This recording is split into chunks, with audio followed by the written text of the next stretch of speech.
Sige girl, igiling mo. Igiling mo pa. O, ayan, tama yan. Very good. Oops! Practice lang to guys dahil ang showdown ay nasa Barangay San Roque, Pateros kasama ang Itbulaga, Sumgod Bahay with Palmolive Naturals. Napakaswerte ng Barangay San Roque dahil isa sila sa makikisaya with Dabur Cubs and Palmolive. Patuloy silang pupunta sa bawat barangay para mas ma-experience ang kasiyahan at bango ng Palmolive Aroma Ganda.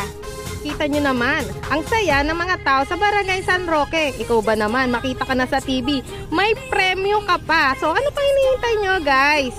Kaya laging tumutok at maganda para updated kung saan sila susugod na barangay. Malay mo, barangay nyo na ang maka-experience ng kasiyahan at ng bangong Palmolive.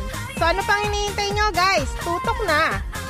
Papahuli pa ba tayo sa paghahanda? Girl Scout to. Kaya tara na, sugod na rin tayo at bumili ng Palmolive Naturals.